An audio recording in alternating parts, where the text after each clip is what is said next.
The NASCAR Craftsman Truck Series returns to Martinsville Speedway for their last short track race of the season.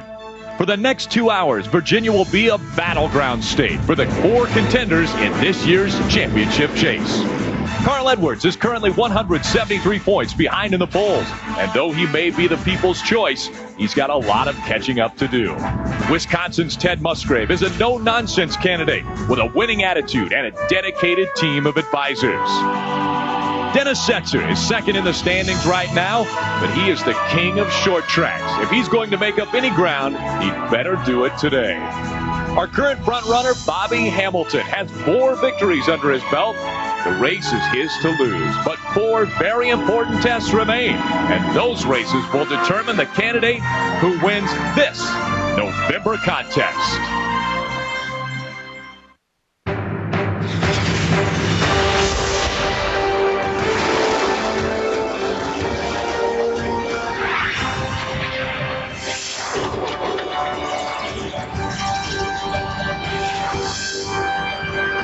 Welcome to Martinsville Speedway for the final short track race of the season. Speed Channel's coverage of the NASCAR Craftsman Truck Series pre-race show is presented by Craftsman. A crisp fall day in Martinsville, Virginia. The temp won't get above 55 degrees today as the clouds are expected to hang around all day.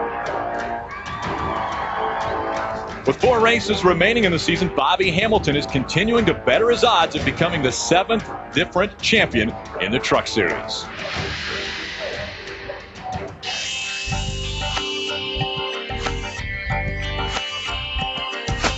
Bobby Hamilton told us that he was not going to points race till he got to 5 races to go. Here we are at 5 races to go. Bobby Hamilton starting at the back. 2 races in a row that he had to go to the very back of the pack. Last time out, he ended up finishing in 5th position. He's made his way up to 13th position, and so Bobby Hamilton reeling in that top spot. Our points leader has moved into the top 10. The Square D Dodge of Bobby Hamilton has moved up to 6th position.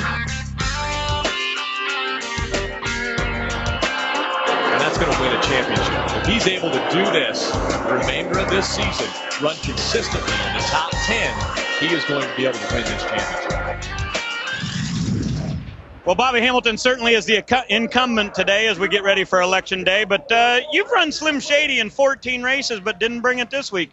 You afraid you're going to get your fenders beat around today or what? No, I mean, we tear that thing up every week. He just wanted to save it for Phoenix for some reason because it's such a short turnaround when we get back. The trucks have to leave Sunday night, and we didn't have it a week off in case we was to tear it up real bad. And everybody knows this is a place where you can tear stuff up. You have done really well on these days when we rained out and started up front, and you had top 5s in all of those, but this is a brand new racetrack. What are we going to see today? I mean, it's going to be a good race. The thing is, the competition's a lot tighter. There are some guys that might not be completely happy with their stuff, and the place has got so much grip and it's so forgiving that they're going to run good too. So it's going to be hard to pass here. Well, we have a late addition to the voting ballot. Todd Bodine didn't start racing until the middle of the season, but he's been awfully tough.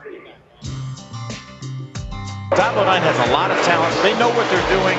They came right out of the box. Did a great job. They've been in the top 5, 3 out of the 4 races they've won since they came into the Truck Series.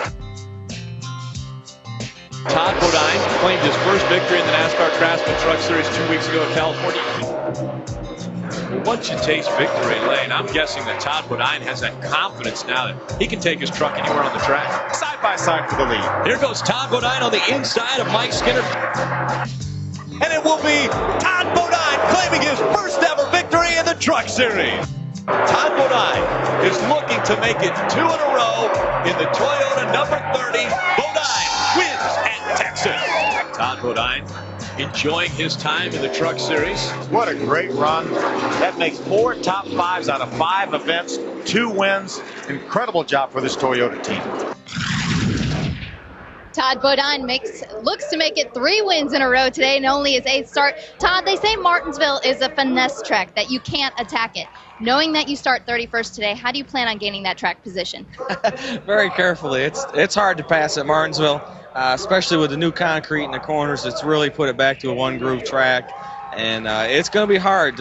Unfortunately, qualifying got rained out, so we're starting 31st with the Tundra, and we got our work cut out for us for sure. Todd Bodine has one previous start at Martinsville. It came in 1995, and he finished 6th that day. We look at the 4 top 10 point standings. Bobby Hamilton continues to dominate in the Truck Series. The big move last week was Ted Musgrave taking away the 3rd position from Carl Edwards with his 6th place finish at Texas Motor Speedway. Hello, everyone. I'm Rick Allen alongside of Phil Parsons and Chad Little. As Todd mentioned, qualifying was canceled yesterday because of inclement weather, and because of that, we will start by owner's points. And Phil, that means Bobby Hamilton gets the pole. Rick, that's going to be a little different view for Bobby Hamilton. As we saw a few moments ago, he started way back the last 2 races and turned both of them into top 5 finishes. Bobby Hamilton is so good at the remaining racetracks. He's won at 3 of the 4 remaining racetracks on the circuit. The only racetrack he hasn't won in a truck is Phoenix, and he won there in a Nextel Cup car. So Bobby Hamilton is primed for this championship hunt. His closest competitors have to hope that he has some sort of catastrophic problems in order for them to gain any ground, and that can happen. Here this spring at Martinsville, he finished 31st with a flat tire. But right now, it's advantage Bobby Hamilton. And back in the spring when he raced here, the track was not as clean and as nicely paved, I guess, as they would say right now, because we just resurfaced this, Chad. How's that going to affect the strategy of these teams? Well, I think what it does is there's some definite knowns and unknowns. And the unknowns are, what's the tire wear going to be today with this brand new surface? The knowns is it's still the same old paperclip racetrack. That's what we call it. You see the concrete in the corners right there, but they did extend that concrete about 100 feet on the exit of both corners. I think that's going to give the inside groove more grip, make it more difficult to pass, as we heard some drivers saying. Now, what's some of the knowns that we know? We know that how difficult this pit road is, getting in the pits, leaving the pits. The corners where the trucks come in and pit, look at that right there. They come in and pit in the corner. It makes finding the pit stalls really difficult, and what it does is when the trucks come in, they come in at an angle. They may have passed parallel parking and they were 16, but today they're not going to look like they passed any parallel parking. An extremely tight Martinsville Speedway and a very difficult track to run on, but this is where the NASCAR Craftsman Truck Series was born. Short track racing, tough trucks, tough racing. The trucks are all in line for our 22nd race of the season for the NASCAR Craftsman Truck Series. Speed Channel's coverage of the Truck Series pre-race show is brought to you by Craftsman, the official tools of NASCAR and the NHRA. AJ, what?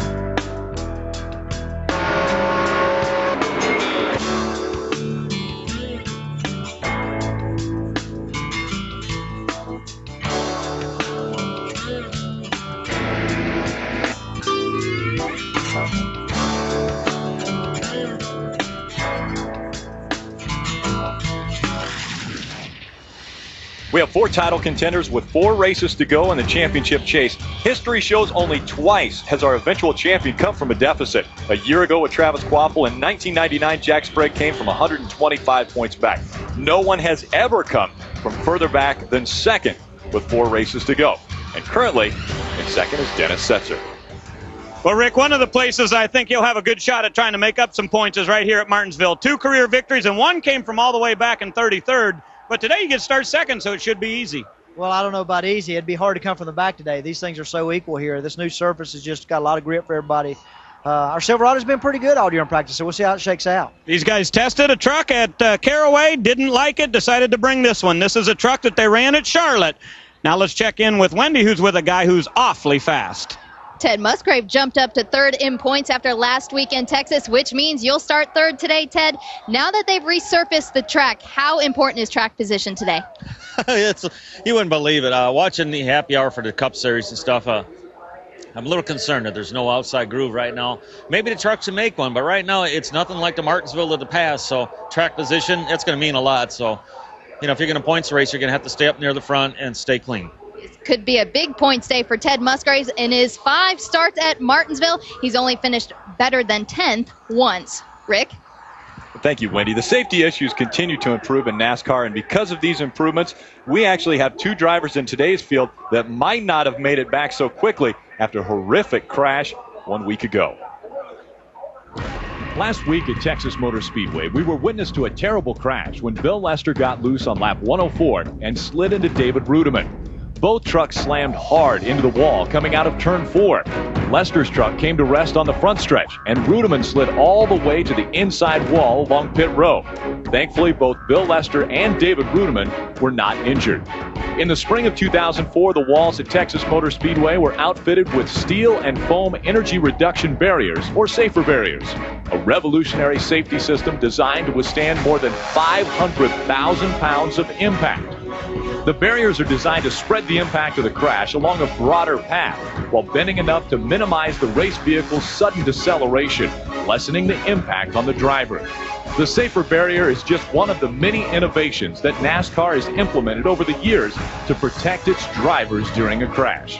Along with the Hans device, the safer barrier can be credited with protecting the health of Bill Lester and David Rudiman. The very fact that they will race today can be attributed to those safety innovations. Any driver wants to put a wreck behind them, and it's no different for David Rudiman. David, first of all, we're glad to see you're okay. How sore are you? A lot sore than I'd like to be, but once I get in a truck, I don't think it's that bad. You know, it's just it's a little tougher than I thought it was going to be, but it's not bad. Just thank the Lord that we had the safety stuff in place, the safer barriers and stuff like that, and so we're here this weekend, get in a race there, and hopefully we'll be okay. Now, during practice yesterday, Rich Bickle did climb in your truck for a short amount of time. He'll be standing by today. Do you think you'll make it the whole race? I know you hope to. Yeah, I don't plan on getting out. So, you know, it's taken me a long time to get to this point where I can be in the truck series, and you hate to, but it's going to be tough. It'll be tough, but my guys are behind me and do a great job, and we'll see if we can stick it out. Here's food for thought. Remember, earlier in the season, Rick Crawford got hurt in Atlanta. He went on the very next week to win at Martinsville. Could be today's day for David Rudiman. Well, Wendy, on the hood of the number 22 is a Husqvarna chainsaw. And, Bill, I believe you're going to have to cut your way through traffic today. You start pretty deep in the field. How can you do it after an incredible wreck like you had last week? We can do it. I have faith in this Bill Davis racing team. You know, I'm glad we have Husqvarna on the truck this week. But, I mean, I'm just glad to be here. You know, people have told me that based on that hit that I took last week, it reminded them a lot of the Tony Roper hit, and unfortunately I didn't see it, and maybe it's a good thing that I didn't, but the fact of the matter is I really commend NASCAR for everything that they've done with regard to safety, and Bill Davis Racing, the guys putting this truck together, and for the Hans device, I mean, and for Texas Motor Speedway for that soft wall. Well, I speak for everybody from our group. Sure glad to see you back here. Good luck today. That is Bill Lester in the number 22 truck, and today he will start in 24th. Rick? Bill Lester, David Rudiman, very happy that the safer barriers have been installed at most of the tracks in NASCAR, and they've been installed here at Martinsville Speedway as well. And this is a new improvement as well as the resurfacing of the track. Drivers are getting anxious to climb into their trucks to get underway with a 20-second race for the NASCAR Craftsman Truck Series. We'll be back with more after this. 200 on Speed Channel. Now we go down to pre-race activities with the invocation and national anthem. Ladies and gentlemen, please rise and remove your hats. Remain standing as we have our invocation and our national anthem. Leading us in the invocation today is John Fox of Raceway Ministries. Our Father, we thank you for the privilege of living in this great nation. And I pray that as the men and women of our military give themselves to keep us free, that we as citizens will use our freedom to ensure the greatness of our nation. And I pray that as these race teams compete on the track and in the pits, that you will bless their efforts with a fun and safe race for all. In Jesus' name, amen. Presenting colors today, the 2nd 116th Infantry National Guard from Lynchburg, Virginia, and our national anthem.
electricity builds, the crowd all bundled up in Martinsville, Virginia. Racing is moments away from Martinsville Speedway.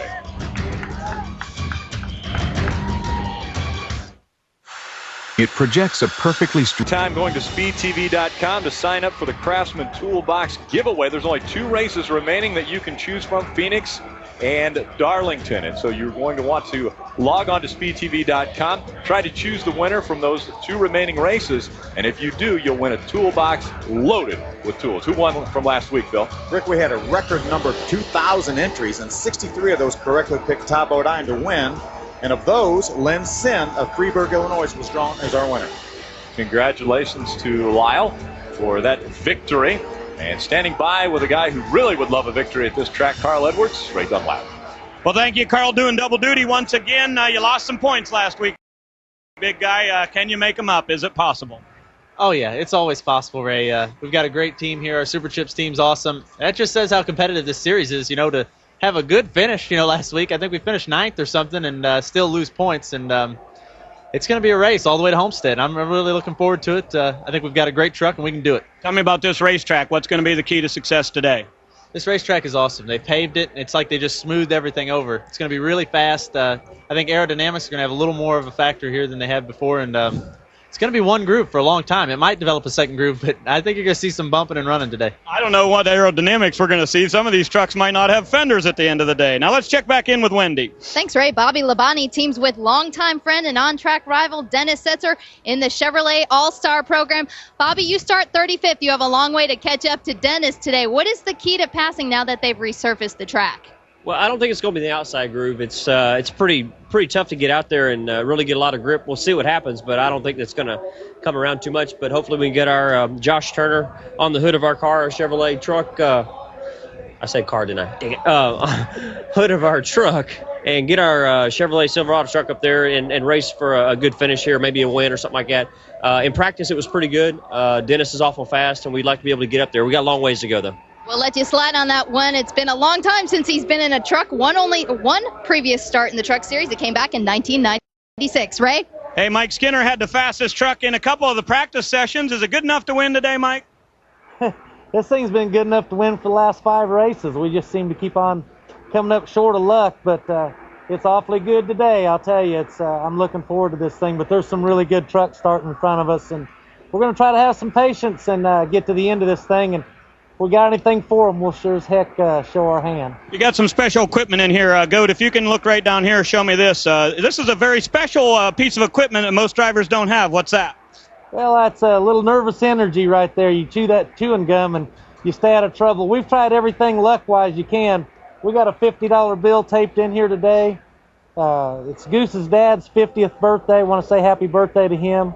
And we got green going on. We've done everything anti-superstitious today. All right, let's hope their luck changes today. Wendy, who you with?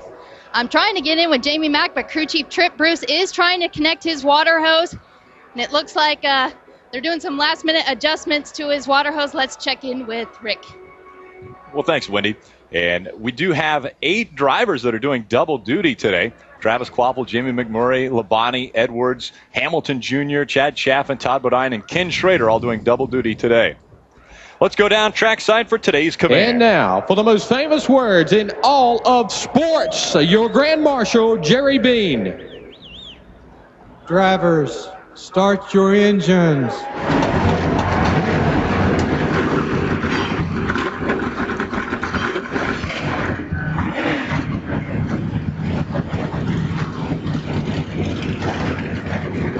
The engines are fired up, the drivers are fired up, and the fans are definitely fired up to see short track racing in the NASCAR Craftsman Truck Series. We'll be back with the start of this race right after this.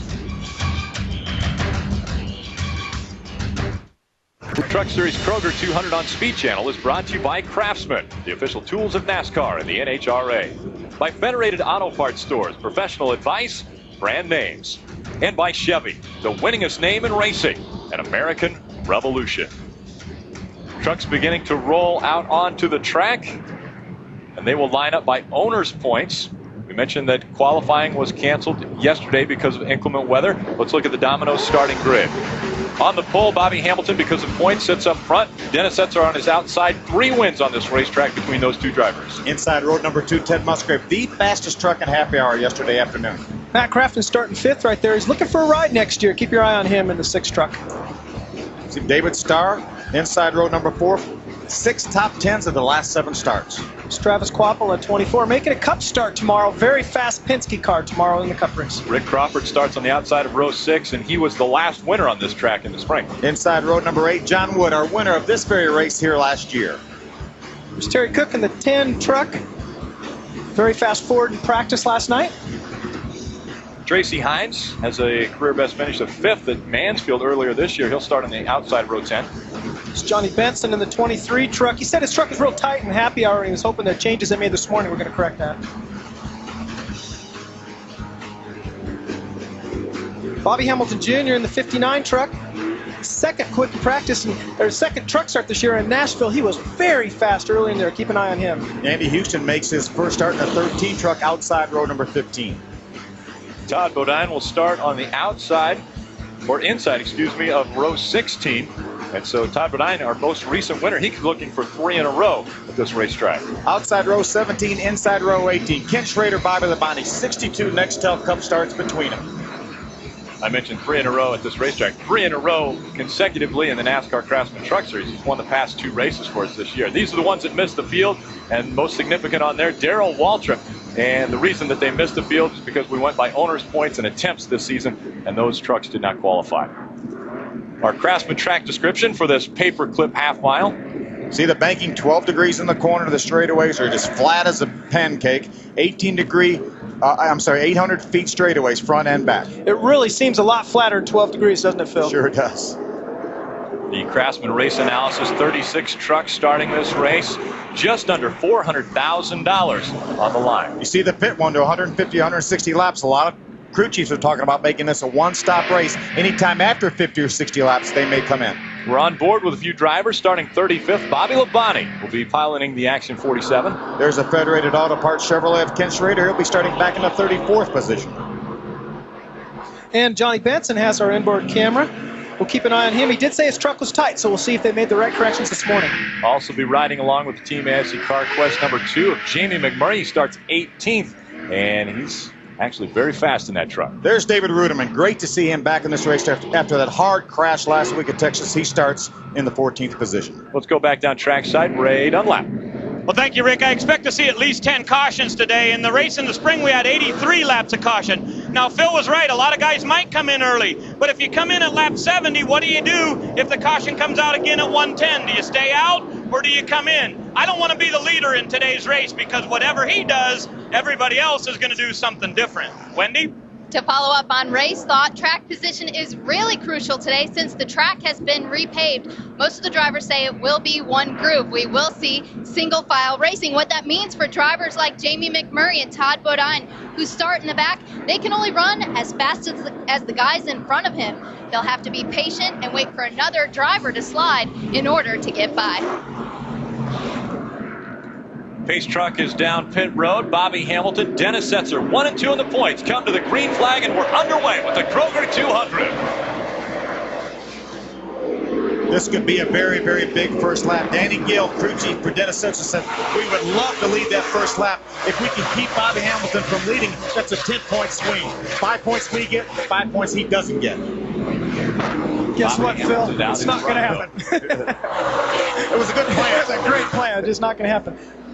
Hamilton leading the first lap, and they begin to fall into single file. Remember, all the drivers have told us there's really not an outside groove left yet. Right now, Dennis Setzer's on the outside. He would love to get down on the inside of the racetrack. Right now, Matt Kraft in the 6 truck on his inside. Carl Edwards going to try to pull and plug in that hole also. This track is so tight, it really requires the drivers to use a lot of finesse. And what I mean by that is rhythm. Get off the gas at the right time. Use the brake the right amount in each corner. Really find that rhythm. The sooner they're able to do that, the quicker their lap times become.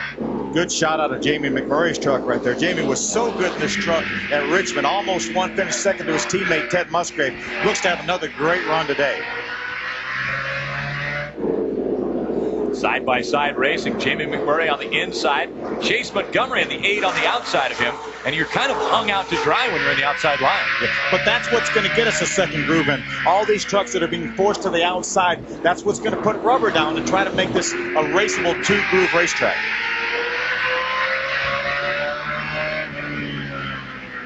I wouldn't be surprised if we see a lot of noses tore up today, as difficult as this racetrack is going to be to pass on. Travis Quaffle looking on the inside of Jack Sprague. He tucks in behind him. Holds on to the 11th spot. A little bit of damage to the right front corner already of Jack Sprague. Everyone fighting to get to the bottom of the racetrack. A lot of times they make some contact. You get a lot of chain reactions here where somebody slows down and the guy behind him slows down, the next guy can't. They run into each other front and back. You see the damage to the right front corner of Jack Sprague's truck. Just like on the freeway at 5 o'clock, you got to anticipate what's going on. We have a spin down turns 3 and 4. Problems buckling up down in 3 and 4. Terry Cook in the Power Stroke Diesel number 10 getting spun around. He gets it going again, and our first caution comes out of the day. No contact with the wall. No contact. Saw some damage to the left rear corner of Terry's truck. It's got a flat left front right now. Front tire. You see the balance dragging the racetrack. See if we can take a look at what happened to Terry Cook. See the 21 truck on the inside. Hank Parker Jr. makes some contact with Terry Cook. Terry tries to get to the bottom of the racetrack. Hank had his nose stuck up in there. There's the contact from Hank Parker Jr. Around he goes. Great job by Shane Meal avoiding Terry Cook as he spun around. That is the most common form of an accident you'll see at Martinsville. That is the guy underneath has his nose up past the axle, and the car on the inside starts to turn down. And you see Terry turning down right there in front of Hank Parker, and it just spins the guy out on the outside. Tough trucks, tough racing in the NASCAR Craftsman Truck Series. And again, this is the final short track race of the season for the NASCAR Craftsman Truck Series. We'll be back with more green flag laps after this. Green flag racing since the caution. Ted Musgrave takes over the top spot from Bobby Hamilton. You see right there, Bobby Hamilton has been pushed out into the outside groove. It's going to open up that inside for Matt Crafton to go. And then right behind him, I mean, the trucks will just follow each other. The outside groove just doesn't have the grip that the inside does. Bobby wants to be very careful now. He doesn't want to crowd that truck on the inside and let them bounce up into him. You see a lot of times here, trucks will hit that curve on the inside of the racetrack and then bounce into the truck on the outside, causing them to spin out then. Bobby's giving them a lot of room. We saw that with Carl Edwards in his first race here. He did it twice to other drivers. Take a look at the pass by Ted Musgrave. He had the fastest truck in happy hour. See him, got a great run off turn number 2, pulls to the inside. Bobby sees he's there, gives him plenty of room. Ted Musgrave, a lot of the crew chiefs in the garage area said this is the truck to beat. Saw a little contact right there from Matt Crafton and Bobby Hamilton. Probably flattened out the wicker bill on the front fender of Matt Crafton's truck. Ted Musgrave knowing he's got to have a great finish at this race if he has anything for Bobby Hamilton in the championship hunt. Ray, what have you got on Ted? Well, Rick, yesterday in practice, I was very surprised to watch the Mopar crew take the entire rear end housing out of that truck, gear and all, brakes and everything. They took it down, put a different one in. Why? They came here with just a little bit of toe in that rear end and just a little bit, not enough camber. So they took that whole rear end assembly out and put the other one in, and Ted Musgrave picked up a half a second on the racetrack. He said this race truck is the best he's ever had at Martinsville. Wendy? You see Terry Cook's about to go a lap down from Ted Musgrave on that caution on lap 8. He did not have any damage to his truck. He did come down pit road, changed left side tires, went back out on the track, came back in and changed right side, and they were going green when he pulled off pit lane, so a lap down pretty early in the race for Terry Cook. Terry Cook getting hung outside now as the lead trucks are going by. On the inside of him, that's Dennis Setzer in the 46. It looks as though Bobby Hamilton might be being very cautious in this race right now. Well, very cautious. I think we've got a good shot of Tracy Hines of the 88 truck. We got a report that he made some contact with the outside wall. That's Bobby Labonte's onboard camera. See the 88. He did make some pretty serious contact with the outside wall. That's actually Andy Houston, a 13 truck. It was not the 88 truck, both sponsored by Menards. So it was Andy Houston that made contact with the outside wall, not Tracy Hines. Ted Musgrave continuing to dominate around this track. And Phil, you mentioned he was fastest in happy hour. And a lot of the other drivers were saying, well, The one is kind of in a zone by himself. Well, he has already run a lap under 20 seconds flat, and that's faster than the old track record here at Martinsville. That's how good this surface is right now, and that's how good Ted Musgrave is. Speaking of good, Mike Skinner makes the pass on Steve Park. A very good move by the number 5 Tundra. Yeah, we heard Mike Skinner say in the pre-race how good his truck was, and then he anticipated once he got around most of the traffic being able to fight for the win. See Jack Sprague, the 16 Chevy Silverado on the inside to make a move around Chad Chaff and the Dickies Dodge on the outside. Little bumping. You're going to see a lot of that here at Martinsville. I was going to say, we could say bumping on about every shot that you see. If we could see the entire field with one camera shot, I'll guarantee you we would see bumping every single lap around this racetrack. Following or getting into nose-to-tail formation again. And we mentioned earlier, because of the resurfacing of this track, there's a lot of grip, and it really lends itself to run the low line around this track, and it takes away the upper line. Chad Chaffin running on that low line. Wendy? Chad Chaffin has come over the radio and said he's had to wait to get on the throttle. He started 6, has fallen back to 10. Now, they did tell me at the beginning of the day that they aren't points racing, but they need to gain points. So whatever that means from crew chief Kip McCord, they're trying to get that 5th place points position. They're only 27 points out of 5th.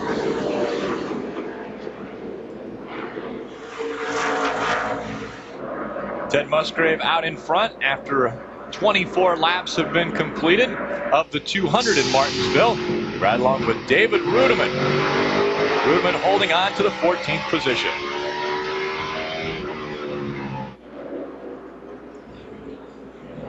So 07 of Sean Murphy spun out down in the middle of turns 3 and 4. You see Ted Musgrave taking evasive action, going around the outside of him. Yeah, there was some contact right there. Turned 07 around. Terry Cook will be the recipient of the free pass, so he will be able to overcome that pit stop because of that spin earlier and get back on the lead lap. He's going to have horrible track position, but he's going to be back on the lead lap. Back on the lap. Let's take a look at what happened real quick.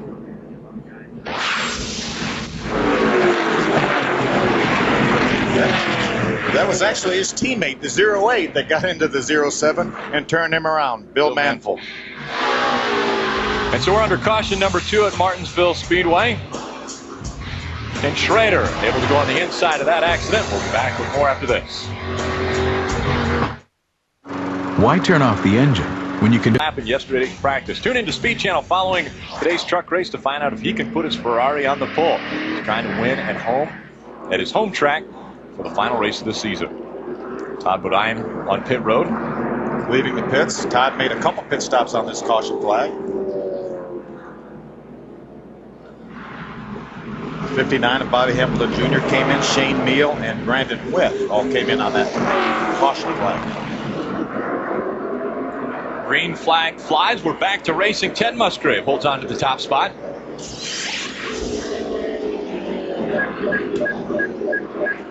We're getting a report that Shane Meal, who was already being shown 1 lap down, ran the stop sign at the end of pit road, so he's going to be brought back in for a pass-through penalty, which will undoubtedly cost him another lap, so he will be 2 laps down once he gets back off pit road. That hurts. Ray? Well, guys, I'm really not sure how he lost that last lap because he came down pit road and changed just right side tires. He had been very tight, so they thought they had a bad set. Then he came back around and came in for left side tires. You should be able to do that in easy enough time to get back out ahead of the pace car, or pace truck, but he just wasn't able to do it. So somehow loses another lap here in the pits. We're hearing from NASCAR that he had a wrench that they left in the truck when he changed the tires on the first stop. And obviously you cannot go back out onto the track with equipment. Yeah, there's Shane Meal right there. He is now 2 laps down. He's only able to go 30 miles an hour while their trucks are out on the track racing at 120. So he loses a lap by having to make a drive-through penalty. Oh, Steve Park getting into the back of Jack Sprague, and Sprague will spin around. Park gets into the back, but John Wood gets collected up in that as well. That was a payback. It looked like maybe the 16 and the 62 made contact at the other end of the racetrack. They got down in this corner. Steve said, "Hey, I didn't like that. I'm going to let you know I didn't like it," and he hit Jack hard enough to turn him around. Then the unfortunate part is it also got the 50 truck involved. You know, this is one of the racetracks where you really have to keep your tempers checked. You got to check them in the closet before the race starts. It's really easy. You make so much incidental contact during the race that you have to be careful, and just, there's the contact that happened the first time, and Steve Park said, I really didn't appreciate it. Driving down into the corner, he gets set, so we'll probably call this maybe a little bit of payback. Well, obviously something had happened that Jack Sprague did to Steve Park, because Steve Park was banging on the door of Jack Sprague coming down the straightaway and then got in behind him to spin him around in the corner. Another view of it right there. There's the contact, and around goes Jack. And here comes the 50 truck, John Wood, an innocent bystander, who's going to make some contact right there with Jack Sprague. Sprague also backed into the 18 of Chad Chapman. So a few trucks involved in this, the third caution of the day at Martinsville.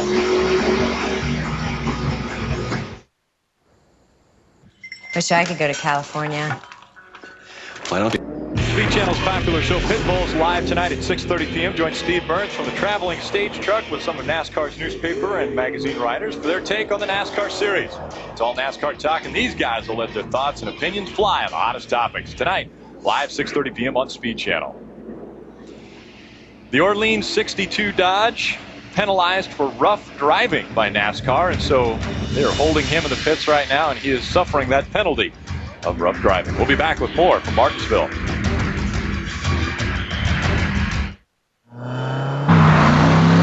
Speed Channel, we're under caution number 3, and the reason for that is because had a little rough driving going on. We saw the 16 and the 62 make some contact. Here the 16's on the inside. He runs into the side of Steve a little bit. Then Steve got sideways, then made some more contact. Then they go down to the next corner. Steve did not appreciate the contact. He's going to make some contact with Jack Sprague. Here comes John Wood, innocent bystander, makes some contact. Looks like there's not a great deal of damage to John Wood's truck, so it may not have really hurt his effort. You know, and Steve ends up getting a one-lap penalty out of this. What we don't know is there any contact that happened before we saw that makes Steve a little bit more upset, but you've got to check your attitudes before this race starts, because this is a common element of today's race. Green flag flies. Ted Musgrave out in front.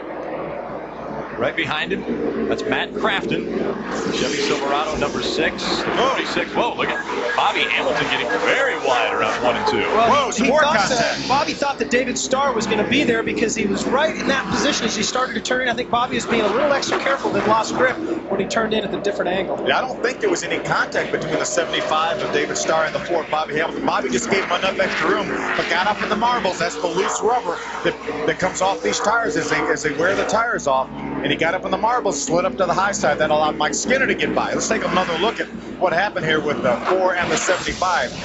You see David on the inside. He's going to drive down the corner. He does make a little contact. Just a little contact right there. That's what knocked Bobby up there. The 99 of Carl Edwards goes by. He makes a little contact, and then the 5 of Mike Skinner. And Bobby says, okay, I'll get in behind Skinner right here. Just take it easy for a little bit. Just let me somewhere. Just let me somewhere where I don't have to run into somebody. Well, and Bobby, with his points lead coming into this race, has to drive extremely cautious. He has to look out for everyone. He's got to be the most defensive driver on the track. I think you're right, Rick. He can afford to be. A lot of times, you can't afford to be defensive in racing. You have to be really aggressive every single lap. Bobby's not in that situation. He's very fortunate to have the lead he has. And to maintain that lead, like Phil said in the open, he can't do anything stupid. He took a little look on the outside there down to 1 and 2 the last time, down at this end of the racetrack. You didn't get a whole lot of grip up there, but that group may come in the longer we run. Bobby tried it out, didn't see anything there. He pulled it back in behind the 5 of Mike Skinner. Jack Sprague involved earlier with the incident between himself and Steve Park. And Ray, what have you got on the damage to the 16? Well, damage is not any problem there, Rick. The big thing was I was surprised they didn't put tires on that. They came down here at lap 35, looked the tires over, raised the track bar 3 rounds for Jack. But here's part of the reason why no tires. All of these teams down here are saying we want to keep at least 1 set of tires for the last 25 laps. Why? What happens if somebody wrecks you and you get spun sideways and you got bad tires? You want to have 1 set left. So most of these guys say, don't put the tires on in the first 30 to 50 laps. Let's save them for 70 to 110. You see Bobby finally working underneath. Go ahead, Wendy. The 62 of Steve Park did come in for that 1-lap penalty. We have a spin in turn 4. It is Steve Park in turn 4 getting spun around. And so Park sits while the field goes by before he can turn his truck around. I hate to say it, but Park is parked. I'm glad you hated to say that. Oh, you know what it's going to do? He couldn't get turned around. He's going to go down another lap right there. There's truck owner Brendan Gaughan right there. He's got so much damage to the right front corner. You see part of the sheet metal underneath the right front tire. That's why he couldn't get his truck turned around as quickly as he would have liked. 10-4's got the right front pretty good. Damage continues on the Orleans Dodge, number 62 of Steve Park. And so Steve Park spins around in turn 4. We'll be back after this.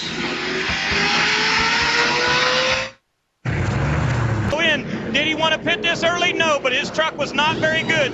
Dennis said on the radio, I'm afraid to get hung out on a real long run here. I'm going to lose a lot of spots. So what are they doing? He was real loose.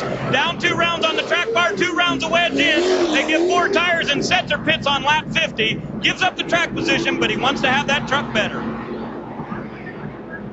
Another black flag for Steve Park. He ran the stop sign at the exit of pit road, and so they'll bring him back one more time. That'll be another lap penalty, so Steve will be 3 laps down. Steve, they're going to black flag us again here for front of pit road paddle sign. The NASCAR official using that paddle watches the pace truck on the track, tells them to go. If the truck hasn't got to that point yet, tells them to stop if the truck is very close. That work on the 62 truck. We had mentioned earlier the ducts that funnel air up into the brakes. Those were dangling down because of the damage that has been done to the front of the 62 truck. And so they continue to work on Steve Park's truck. He'll suffer the penalty, and we'll be back with more. These safety goggles not only protect your eyes, they help you see in the dark. The right tool for every project. Innovations for the good life. Craftsman. Speedway, Ted Musgrave continues to lead. Only been 2 leaders so far today. Bobby Hamilton led the first portion of the race, and Ted Musgrave took away the top spot and has not relinquished it yet. A number of these trucks have not pitted yet. The one of Ted Musgrave and all the trucks probably in the top, at least in the top 10. The trucks back behind those trucks have all made their pits, or at least their first pit stop already. So we've got a couple different pit strategies going on right now. And it seems like Martinsville always plays that outfield because the guys in the front, they don't want to pit yet. It's only been 55 laps, and probably 20 of those laps are under caution. Their tires are still good, so they want to stay out as long as they can. The guys in the back take advantage of the cautions. Good shot of Bobby Labonte right there. He's currently being shown in the top 10 in the 9th position. That's Bobby Hamilton Jr., the red truck right behind him. Bobby started way, way back because of the virtue of not having very many points with that truck, but he stayed on the racetrack. He's one of the trucks that stayed on the racetrack, and he's in the top 10.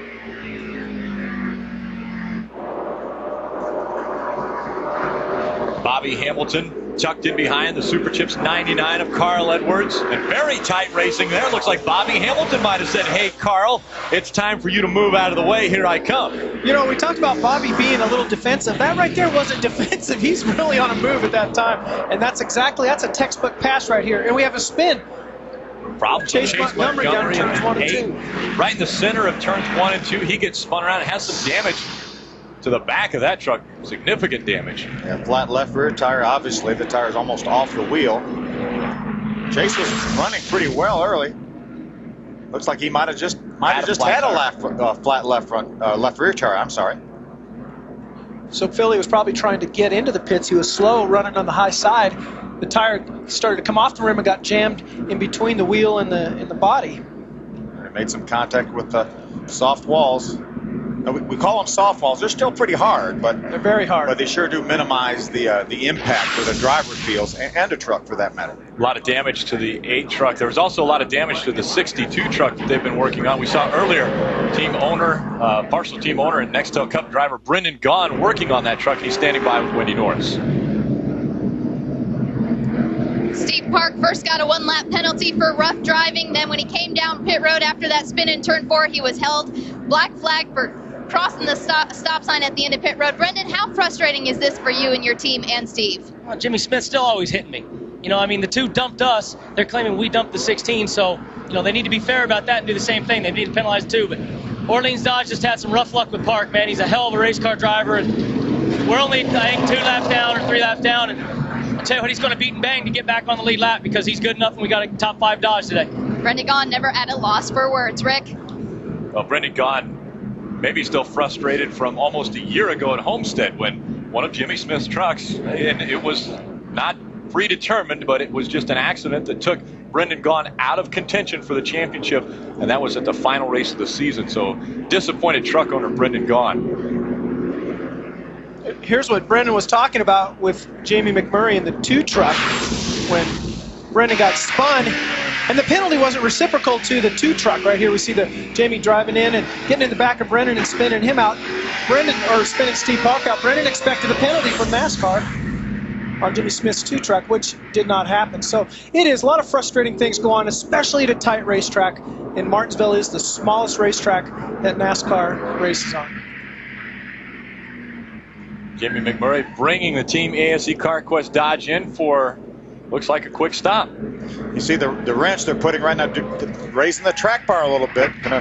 Going to try to free that truck up a little bit. He's probably a little bit tight in the center of the corner. They want to free it up. He put sticker tires on all the way around. Bobby Labonte also gave up a top 10 finish, or top 10 running position to come in the pits. Bobby's already left his pit.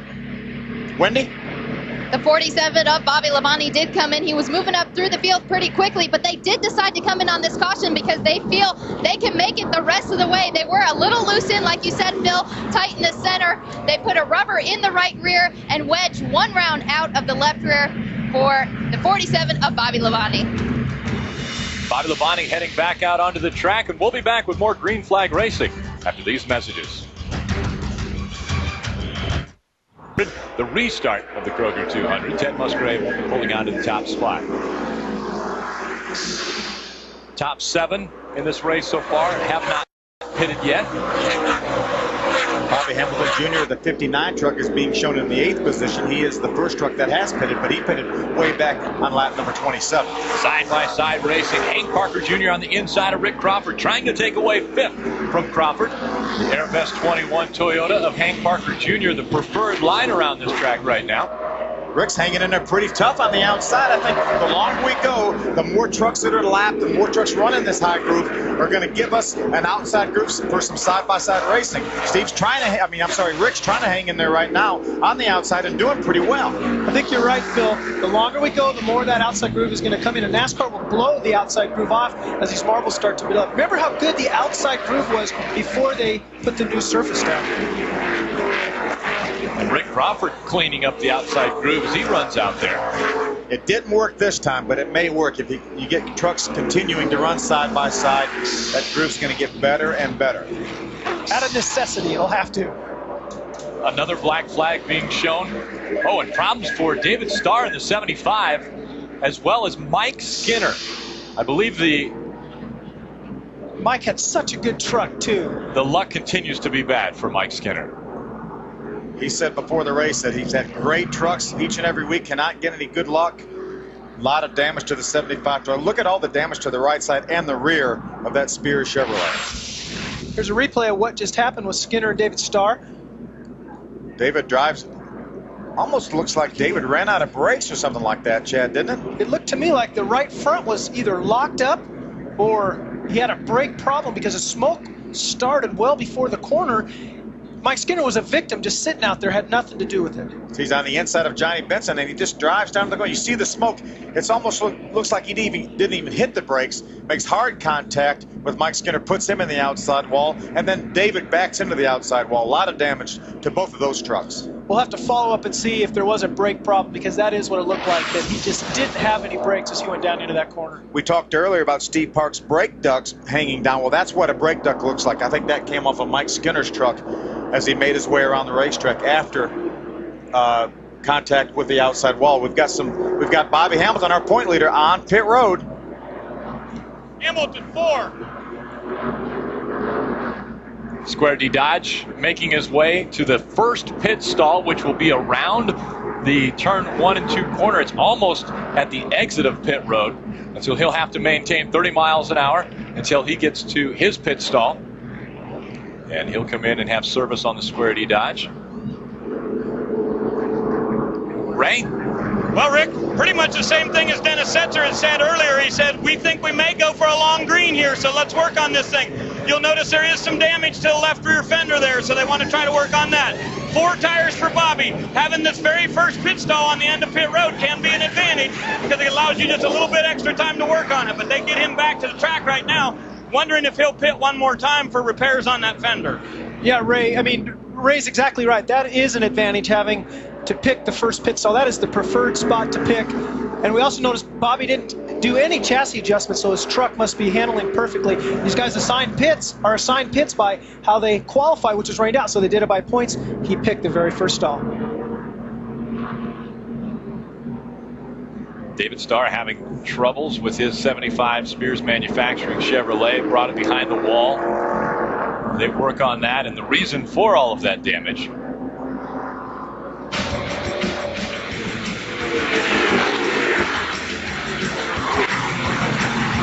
didn't look like he could slow it down.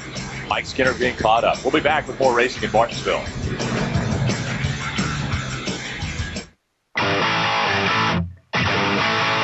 Come on! Speed News, the most comprehensive motorsports industry and consumer news and information program on TV. Speed News provides highlights and results from motorsports events worldwide. That's tonight, 7 Eastern, only on Speed Channel. Ray standing by with David Starr.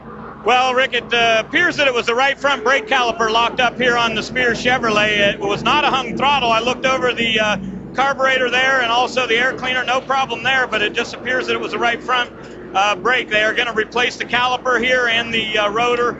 And, really, there's a lot of cosmetic damage to this truck, but it doesn't look like any problem to the steering components or anything like that. So they are doing some cosmetic repair, getting the bed taped down and everything, going to get some new tires on this thing, try to get back in this race. And the reason for all of this damage. See the 75 drive down the corner. You see some smoke. It looked like the right front wheel locked up, and that may have been because of the bad caliper. And he made hard contact with Mike Skinner. Just turns Mike right into the outside wall. What a tough break for Mike Skinner. He had such a good truck. He was the fastest truck in the morning practice yesterday before their happy hour, and unfortunately he's going to have a lot of damage. Phil, that's about as hard as hit as you'll see at Martinsville too, right there with Skinner, and he didn't even know it was coming. There are 4 trucks that have not come in to pit on this race so far because Ted Musgrave, Matt Kraft, and Carl Edwards, and Hank Parker Jr. all have stayed out. You see Steve Park flying by, trying to get up. He's a couple laps down, and so he's catching up to the back of the 67. So he'll start on the inside lane. Ted Musgrave on the outside. The green flag flies. Lap 79 is what we're on of 200. We haven't made it to the halfway point. I think this would mean that the top 4 trucks right now are going to have a 1 pit stop strategy, it looks like. We're almost 80 laps into this race. If we get a caution, well, I think the next caution flag, even if it comes out in 5 laps, I think we'll see those 4 trucks on pit road, and they may make this a 1-stop race. Some of the other trucks that pitted on lap 50 and before, I think we may see make a 2-stop strategy out of this race. Yeah, I think you're right, Phil. The only thing I would change that is if there's a caution at the, say, with 30 or 40 laps to go in the race, then they would come in and take their last set of tires. Chad, that's not going to happen for the trucks up front. There are going to be too many trucks on the lead lap. There's no way that they can pass that many trucks. You may see some of the trucks at the tail end of the lead lap, maybe the trucks from 15th on back pit, but not the trucks running up in the top 5. They're not going to give up track position with 25 or 30 laps to go. It's too hard to pass. 119 laps remaining in this, and we still have 28 trucks on the lead lap. And so there are a lot of trucks up there, and that is a lot of track position that they would have to make up if they were to come in late in this race. John Wood won this race last year by adopting a two-stop strategy. Dennis Setzer had a 1-stop strategy. He did not pit. John Wood was able to pass him late in the race, but there are so many better trucks this year. The competition is so great this year that you're going to have a lot more trucks on the lead lap than we did last year, and I don't think it's going to happen. Last time we saw that view of the Team ASE CarQuest Dodge behind the 62 of Steve Park, he got a little help going around. Got a little help from his friends. Side-by-side racing for fourth place. Dennis Setzer, fresher tires, getting by the 21. Oh, and Hank Parker Jr. getting into the back of Dennis Setzer. That's a common theme we're seeing right now. When somebody passes somebody, we have to go back to the previous lap to see why that little reciprocation may have happened. But Dennis Setzer drives up into the fourth position. Now, he is one of the trucks that pitted. He pitted around lap 50, so he has fairly fresh tires right now, and I think he's going to still be on a two-stop strategy. He would like to see a caution about lap 120, 130, something like that, to get his second set of tires. You know, a lot of times what I think goes on there is it's just a little payback. It's a little reminder. Oh, we have a wreck with Rick Crawford down in turns 1 and 2. He spun out, was up against the outside wall. Looks like his left front tire is flat. And the camber on the right front is way out of kilter right now. So he's got some good damage on that truck. A lot of damage to Rick Crawford's number 14, so it doesn't look like the supermarket sweep. And we don't have a caution. That is why Rick was wondering where in the world is the caution, but we don't have a caution flag out yet. This is for the lead right here. Matt Crafton on the inside of Ted Musgrave. I'm sure Ted Musgrave slowed down because he saw the wounded truck of Rick Crawford. Matt Crafton almost took advantage of that, drove to the inside, was not quite able to make the pass for the lead. You can't assume that a caution's going to come out. It all depends on whether there's debris on the track, whether there's a harm to the driver or the crews, and obviously NASCAR felt there wasn't a need for caution right there. Dennis Setzer trying to reel in the top three. Dennis Setzer with fresh tires. He's pitted most recently. Ray. Damage on the front of Rick Crawford's truck. You see the right front fender certainly with damage. Left front tire flat. These guys will go to work. They work on the left side here first to get that front tire off. The guys do. Tim Sanders changes the front. Jason Romsberg's on the rear. They put left side tires on it. But Crawford does not leave. They wanted to get that fender on the right side better. So Gator Morris, the jackman, he hammers on that thing as hard as he can, trying to beat that right front fender down. Left side tires on it only. Crawford on his way back to the racetrack. Dennis Setzer was able to pass the 99 to gain another position. He's up in the third. Let's see if we can see what happened to Rick Crawford. Here the trucks drive down in turn number 1. That's the 29 truck on the inside. Makes contact with Rick Crawford. Deborah Renshaw turns Rick around, going in the corner. See the flat left front tire right there. That's the separation between 1 and 2. Ted Musgrave leading. Behind him, Matt Crafton in the Chevy Silverado number 6. Dennis Setzer has fresher tires than either of the two trucks in front of him, and he's running consistently faster than those two trucks. He had the fastest lap on the racetrack the last 2 times by. That's what tires will do, but tires aren't necessarily the answer. Track position sometimes is a key on a little bull ring like this Martinsville racetrack. David Rudeman in the NTN Bearings, number 17, gutting it out. A very violent crash a week ago. And he talked about how he was sore, but he's running very well as we get to the halfway point of today's race. There's Johnny Benson, the 23 Toyota, right in front of him. A great second-place run last week at Texas for Johnny. He's been in the top 5, top 10 every week almost from the time he got in this 23 truck for Bill Davis. And how difficult, coming back from an accident, David Rudeman gets back into this truck after a very violent accident. How difficult is it that he's on a short track? There's a lot of work to be done by the driver. I talked to David over yesterday, and he said his chest was really sore. That was what hurt the most. So he said the difficult part is stopping in the corner. So I would say that when this race is over, he's going to be very sore, and that's why they have Rich Bickle, a very accomplished short track driver, standing by just in case he gets too sore. We're riding along with Johnny Benson, looking back at David Rudeman. Jamie McMurray in the Team ASC CarQuest Dodge number 2, just in front of fellow Cup driver Bobby Labonte in the Axiom 47. It's a battle for about the 13th position right there. Jamie has 13th, Bobby Labonte 14th. Terry Cook, the 10 truck, who we saw have some problems early on in the race, has rebounded well. He's being shown in the 15th position. We see the race kind of settling down now, you guys. It's been about 30 laps since a caution, probably about the longest green flag runs we've had so far, and yet nobody's been able to really challenge the 4 guys who haven't pitted. Short track racing, you expect to see damaged trucks. We've seen a lot of damage so far on a lot of different trucks in this race.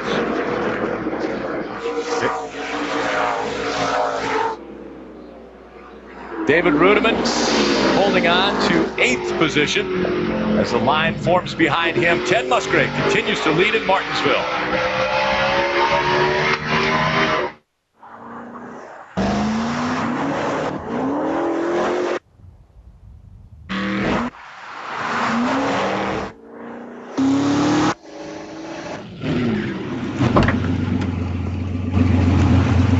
People who work on their feet.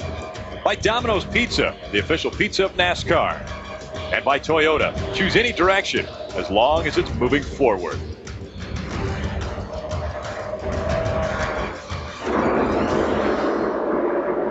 Ted Musgrave putting Chase Montgomery another lap down.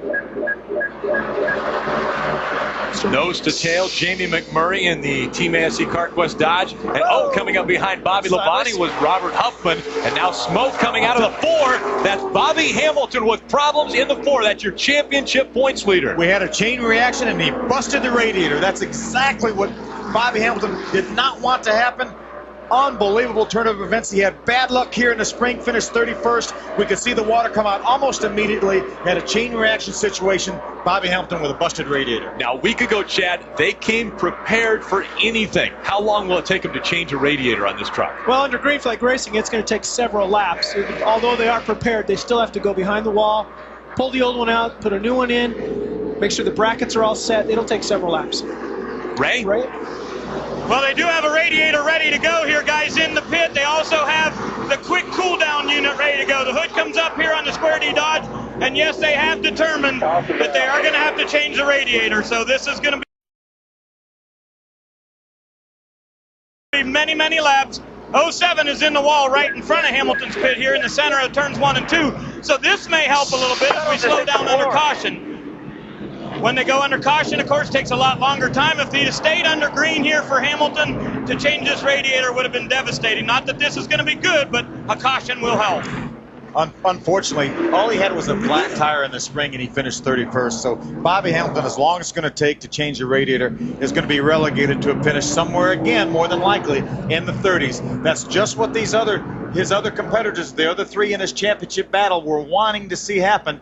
Not that they wanted any bad luck, but they were hoping somehow to get back in his championship hunt, and this is going to do it. And let me point out, the other 3 in that championship chase are running extremely well. All 3 of them are in the top 5 right now, so this could be a big swing in the points.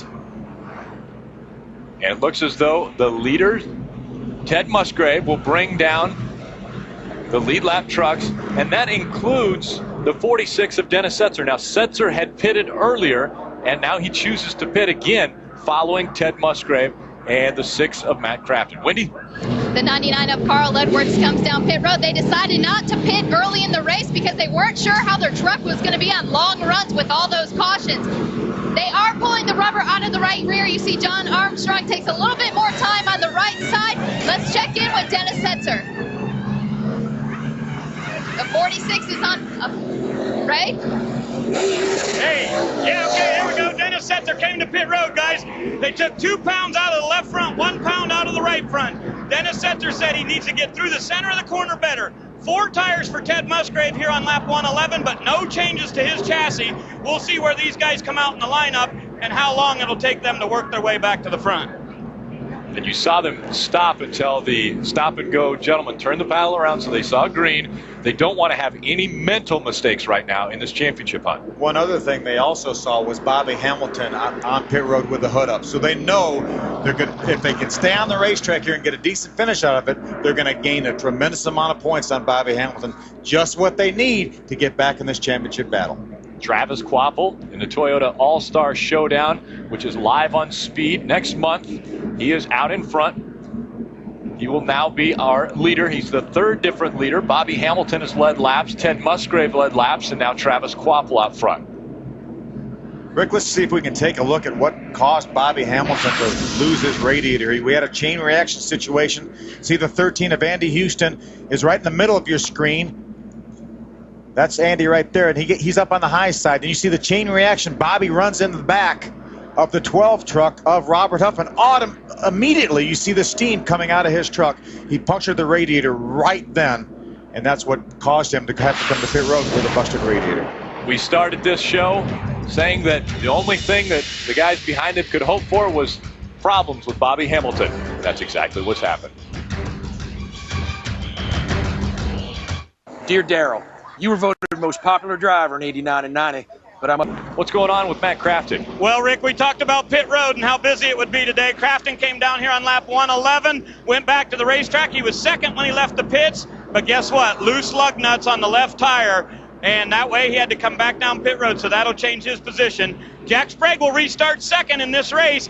If he gets just a couple more laps of caution, they believe they can go the distance without pitting again. Travis Quapple leads the field to the green flag, and we restart the Kroger 200 at lap 117. Okay, Jack Sprague could be something to reckon with. Now, if he can stay on the racetrack and not have to pit anymore, he's got great track position.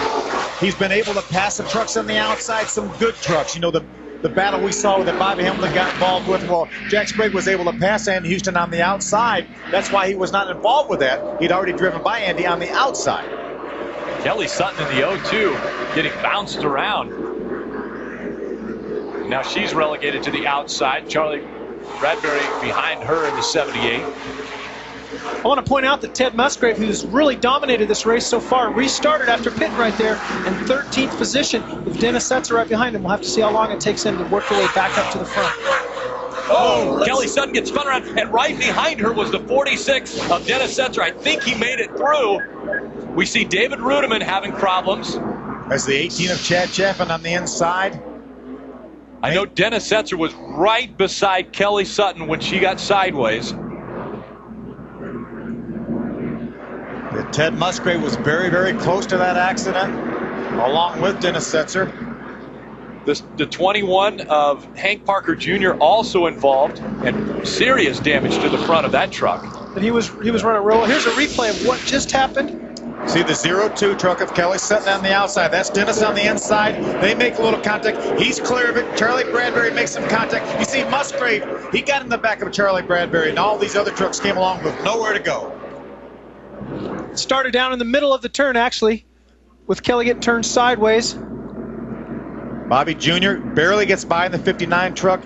Ted Musgrave gets in the back of Charlie Bradbury. We need to take a look at the front end of Ted Musgrave's truck to see how much damage he may have. Let's take a look from the onboard camera of David Rudiman. This is coming out of turn number 4. You can just see, Phil talked about at the start of the race, this is a chain reaction. When you're running this close together, the guy 4 or 5 back, there's nothing he can do. See Bradbury, the 78, gets in the back of Kelly. Right there, you see the quarter panel bow up. The 59 goes by, Bobby Jr. 99, Carl Edwards barely gets by. Now then they start spinning. Hank makes hard contact. David Rudiman, no place to go. Chad Chapman, no place to go. Ted Musgrave gets by on the outside, but only after making contact with the 78 of Charlie Bradbury. Let's see if we can take a look at Ted Musgrave's truck to see if there's any damage. You see where it poked the grill in a little bit. I don't think it got back to the radiator. That's the critical part. If it didn't get in the radiator, I think he's going to be okay. And as he narrowly avoided radiator damage, Bobby Hamilton has been on pit road replacing his radiator while all this took place. We'll be back with more.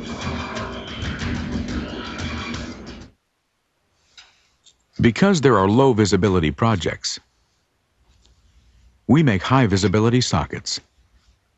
The right tool for every project. Innovations for the good life. Craftsman at Sears. With our laser track level, you can level things on up to 3 walls with one setup. The right tool for every project. Innovations for the good life. Craftsman at Sears. Of The Simpsons, Homer, his family, and friends from Springfield return for another season of laughs only on Fox. That's Simpsons season premiere, November 7th, 8 p.m. Eastern. Damage to quite a few trucks being taken care of. The safety crews out on the track taking care of some of the fluids that have been put down. And 16 laps ago, Bobby Hamilton was involved in a pileup of sorts and had to have a radiator repaired. We take a look back at that. We're down here in the corner. Bobby's at the right of your screen. There's right Bobby there. Hamilton right there. And watch what happens Immediately, you see the steam coming up from his radiator that had a hole poked in it from the 12 truck of Robert Huffman as a chain reaction to slow down. Bobby couldn't see what was going on, couldn't get his brakes on time. Phil caught it immediately as soon as we saw the steam, and then they went in the pits, changed the radiator, took 15 laps. Yeah, Danny Rollins and his guys did a great job getting that radiator changed in that short amount of time. With this most recent accident, though, he's probably going to gain a few positions. Hank Parker behind the wall, David Ruderman, I think, is behind the wall. Kelly Sutton behind the wall. So he may gain a few spots. He's being shown right now in the 32nd position. We learned last week at Texas that Bobby and them were prepared as they geared up to points race this last 5 races for this exact same thing. It paid off because they practiced changing these types of things at the shop. Standing by with Hank Parker Jr., Ray Dunlap. Well, thank you, Rick. Lots of work going on down here on the Airvest Toyota. Is this truck fixable? Can you get back in? We might be able to. It's hard to say right now. The radiator's pushed back to the oil filter, and that's never good, man. We had a great Airvest Toyota Tundra. Be able to run up there in the top 5, track position was so important, and my truck was just getting better the longer that we ran. And I was dreading seeing that caution come out, but I knew we'd have to go back to the back of all that, and just got caught up and looked like some lap cars had it all tangled up and nowhere to go. Well, that's for sure. And you see there's the 21. Now look right over here, guys, is the 02 Kelly Sutton's Capaxon Chevrolet. All kinds of damage here. Also, the radiator knocked in on that. And as you said, Phil, just to our right a little bit, here's the NTN Bearings Toyota. David Ruderman comes to the garage to fix his radiator also. Wendy? Carl Edwards did have a little bit of damage on the right rear corner of his truck, and they are running for a championship here. So what did they do? They sent one of their guys, Junior Paxton, an employee of Roush Racing, outside the tunnel. He ran outside turn 4 to check out the damage on the right-hand side of Carl's truck as he went through turn 4 very slowly. Junior Paxton came over the radio and said it was only cosmetic damage. And you can do that on a short track. I mean, I could have told them that. They didn't have to send Junior outside the track. And let's take a look at the incident, why we're under caution. Kelly Sutton up in the Team Copaxon number 2 gets spun around sideways. And because of that chain reaction, takes the 21, the 17, the 1 of Ted Musgrave narrowly escapes on the outside.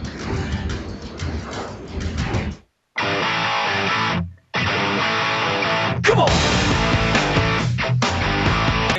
Now, you see the points as of now. Bobby Hamilton, 21 points in front of Dennis Setzer. Now, Dennis Setzer is currently being shown in 11th. He's been able to move up, so we could have a new leader at the end of this race, Ray? Well, Rick, Bobby Hamilton is right with Shane Meal on the same lap with him back there in 31st or 32nd position. But keep in mind, with Kelly Sutton in the garage, he very well may get that position. And look right ahead of Kelly Sutton will be Chad Chaffin on the racetrack. Now, Chad's truck is tore up, so watch for that teammate to help Bobby get one of those positions back.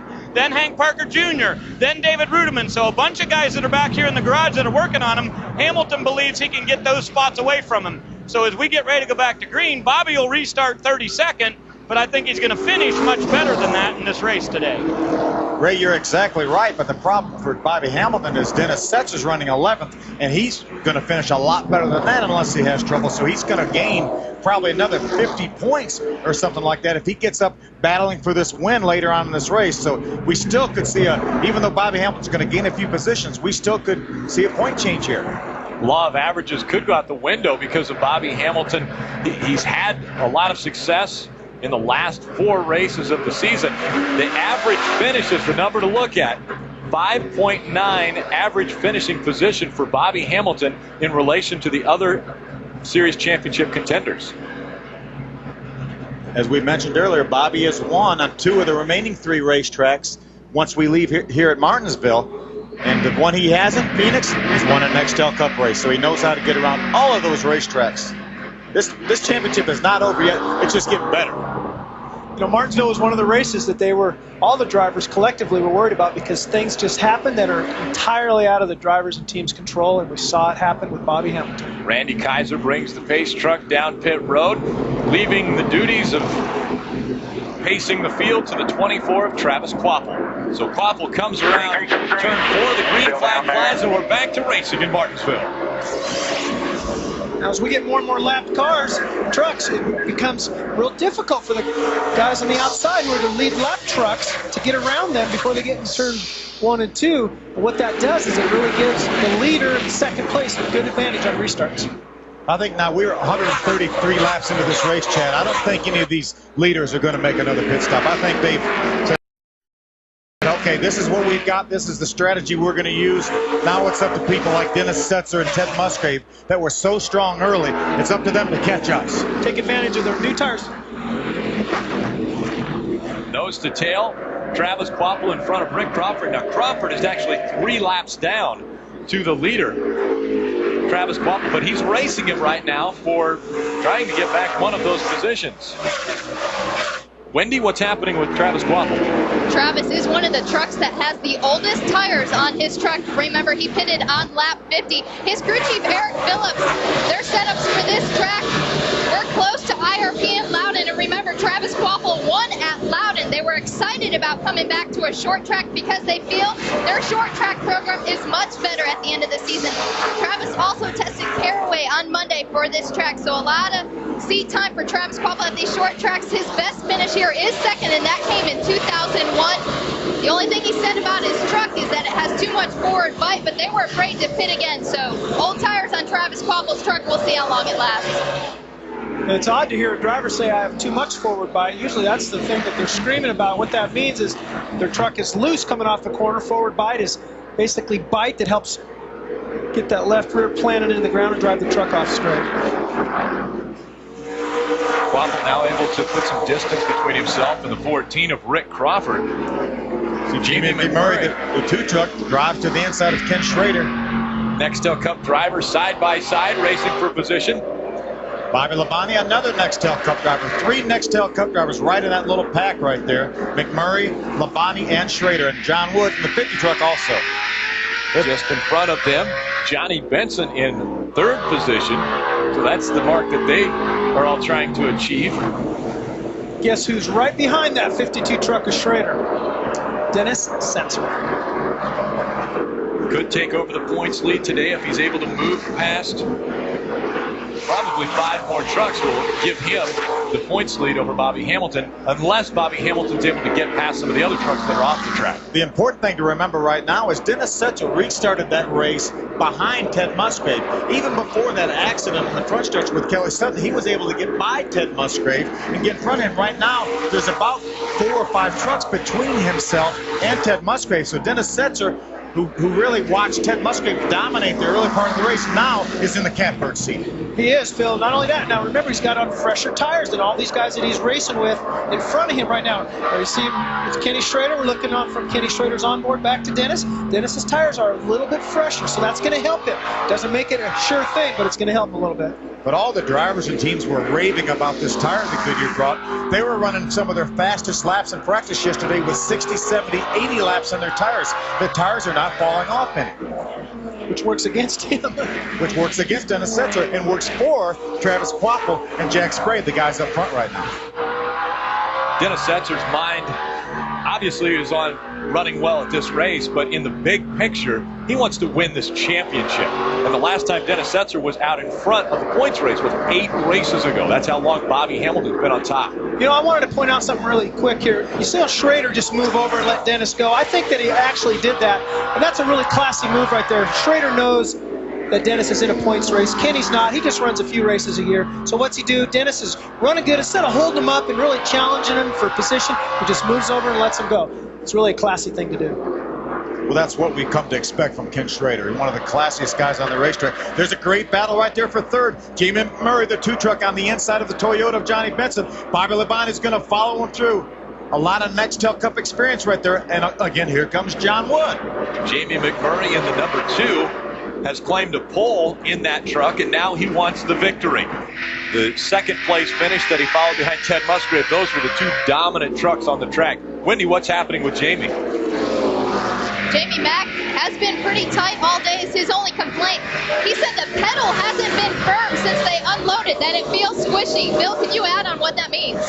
He's probably boiling the brake fluid a little bit Wendy, with the brakes. You use so much brakes here at this racetrack. There's no racetrack on earth that you use because of the design, this paperclip design, where you use more brakes than you do here at Martinsville. If he's got a bit of a spongy pedal, he's probably having to pump the pedal down each straightaway, and you get used to that. Drivers get used to that. It's just part of running here at Martinsville.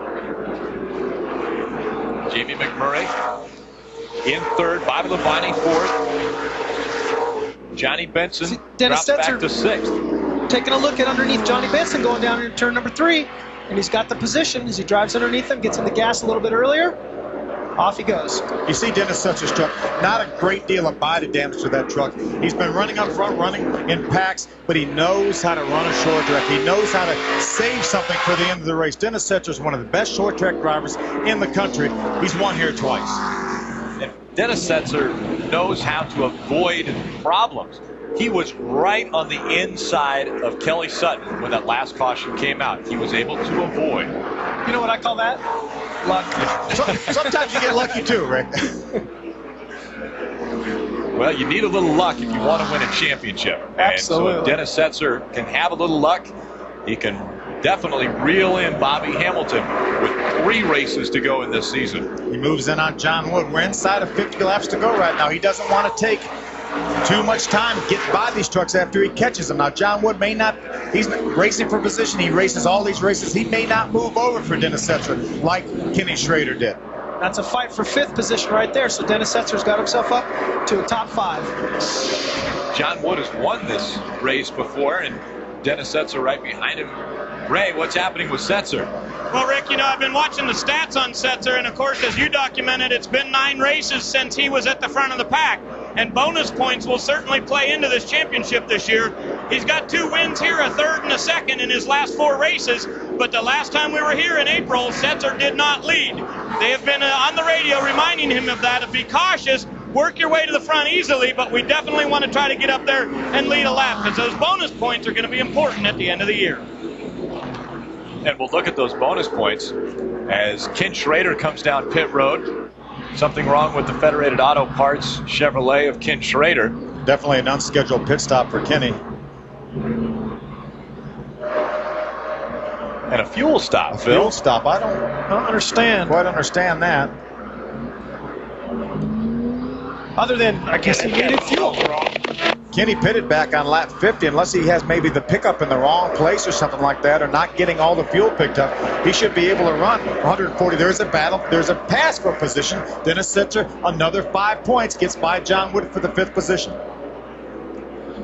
And the bonus points are so important. Bobby Hamilton, Ted Musgrave have both led on this track today in this race, so they have 80 bonus points up to this race. And actually, Ted Musgrave will add another 5 bonus points because he has led the most laps and will be credited with leading the most laps at this race. So he'll have 85 bonus points. Bobby Hamilton with 80. And look at the bottom of the list, the least amount of bonus points, Dennis Setzer. 45 bonus points less than both Ted Musgrave and Bobby Hamilton. But the good news for Bobby Hamilton, remember we talked about him being in the 32nd position. Well, he was been able to get by all those trucks that were involved in that accident. He's now in the 26th position.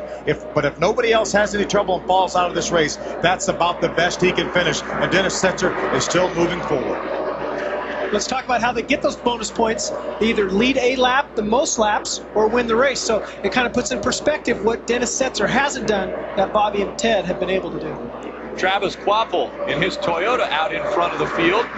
In the last 2 races, Todd Bodine has been able to win in Toyotas. We'll see if Travis Quapple can win his 3rd race of the season.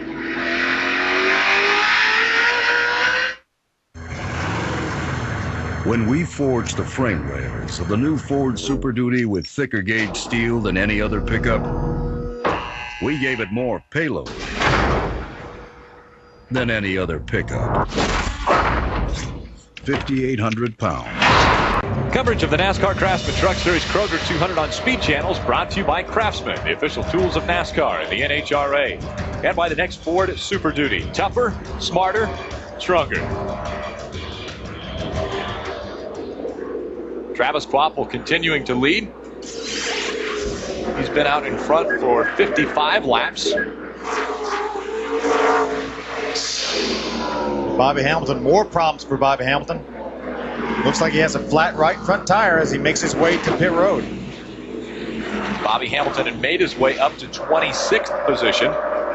That will cost him another position. Shane Meal, who was on the same lap with Bobby Hamilton, is able to get by him, so Bobby will lose another position. Body damage on the 14, rubbing against the right front tire. Smoke coming out there, so they'll probably have to come down and fix that before he blows the right front tire. Yeah, or NASCAR will throw him the black flag. That's rubbing a little too hard. Rick's right now 3 laps down. That's our third place truck right behind him. Jimmy McMurray, the 2 truck. Great shot right there. You can see the abuse that the brakes are getting. And we documented from his wreck earlier, he probably is not getting the airflow to him that he needs to. Got a great battle for third right there. There's Jamie McMurray, Bobby Labonte right behind him. There's the battle for the leads tightening up, Rick. Travis Quapple in the 24, Jack Sprague in the 16. Ray.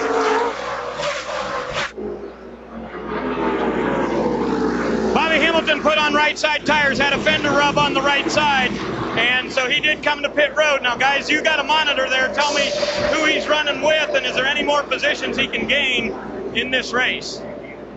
Well, it looks as though Bobby Hamilton, his closest competitor that he could gain positions on would be Shane Meal, but with Shane Meal on the track 2 laps in front of him, it'll be very difficult unless problems happen for Shane Meal. Yeah, Bobby's going to finish in the 27th position unless somebody else has enough trouble to have to come to pit road. The 67 truck of J.R. Patton, who is in front of Bobby Hamilton, is on pit road. Don't know if it's just something small, if it could be terminal damage. That would be another 3 points if J.R. Patton is not able to get back on the racetrack. You know, Jack Sprague's truck is on fire right now. He has come from about 5 or 6 truck lengths back to all over the back of Quapple. We see a little contact right there. He's not done yet. Spins him around, and they're both wrecked into the wall. Unbelievable. First and second, Jack Sprague, Travis Quapple. Quapple backing down the backstretch. We talked about keeping a cool head, and that to me right there was nothing but someone just not wanting to be patient. He was all over Quapple, and he decided now's my chance to make contact. They got hooked, and they're both in the wall. I went under him. Chad, we've got 27 laps to go. That wasn't that necessary to make that move the way he did. He got underneath him, got into him, didn't turn him loose. Not when your truck is as good as Sprague's was. I mean, a little contact.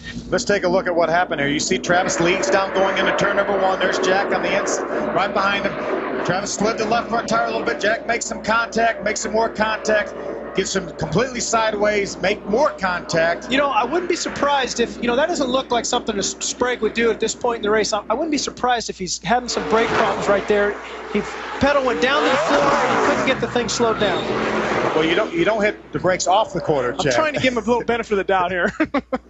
Well, and we could hear the engine revving on Travis Quapple. He did an incredible job trying to save this right here. He hits the accelerator, but there's nothing he can do when the right rear tire was completely off the wheel. And the problem was Jack was right there in the inside. He started going forward, but then he ran into Jack's truck, and that turned him back into the outside wall. There's Jack Sprague behind the wall with some heavy damage to the right side of his truck. That's going to let Jamie McMurray inherit the lead, and Dennis Setzer is in second. Jamie McMurray looking for his first victory in the NASCAR Craftsman Truck Series, driving the Team ASE CarQuest Dodge number 2.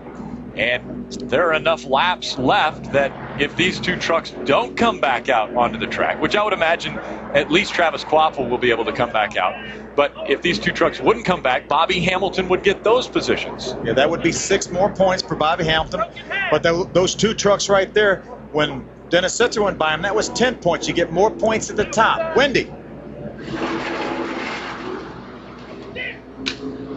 Travis Quapple pulled it into the Cup garage. They got the radiator, the brakes. They decided just to pull it behind the wall and pull the crash car out.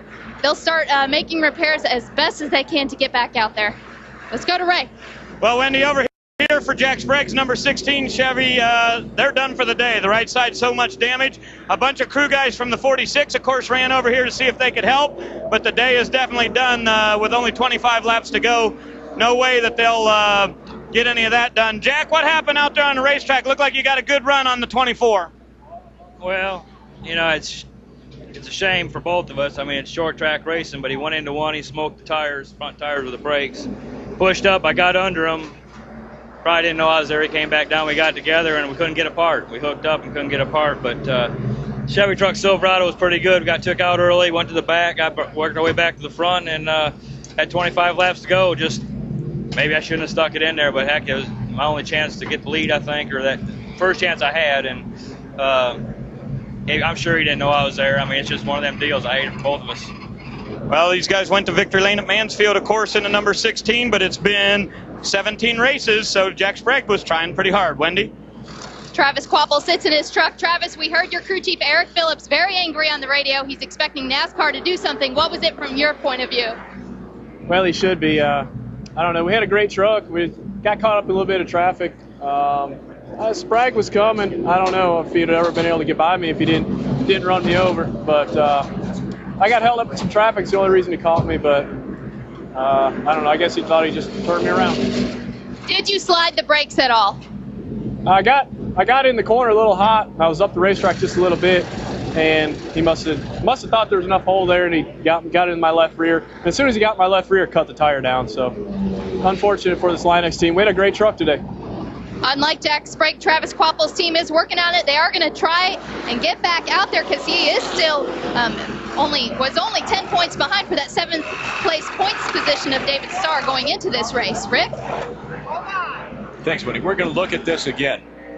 Well, here they are right here going down the straightaway, and you heard Sprague say that maybe he got in and smoked the tires. We don't see any smoke, but he did move up a half a truck length, and then Jack got in the back of him, and they couldn't get apart. What happened when Jack got beside him after he made contact, he wasn't trying to keep into Travis. He was just trying to drive on by. When Travis jumped in the throttle to try to keep it out of the outside wall, that's when he made some contact with Jack Sprague. Jack wasn't continuing to stay against him. He was completely to the inside of him, and then Travis came down the hill a little bit as he was trying to straighten it out and make contact. The 46 team we heard came over to try to help out Jack Sprague. That would mean 3 more points for Dennis Setzer if Sprague was able to stay on the track. Why turn off the engine when you can just turn off the blade? The right tool for every project. Innovations for the good life. Craftsman at Sears. It projects a perfectly straight laser beam, so you can end up with a perfectly straight cut. The right tool for every project. Innovations for the good life. Craftsman at Sears. Tonight on Speed, the Star Mazda Series from Phoenix. Michael McDowell goes for a dominating win number 7, and this time on his home turf. The Star Mazda Series Phoenix. Tonight, 11:30 Eastern, only on Speed. This October on HDNet. Quality sports and entertainment. The best original programming. Stunning news and documentaries. And exclusives you won't find anywhere else. Broadcast in 5.1 Dolby Digital Surround. And the stunning clarity of 1080i high definition. This is HDNet. Television like you've never seen before.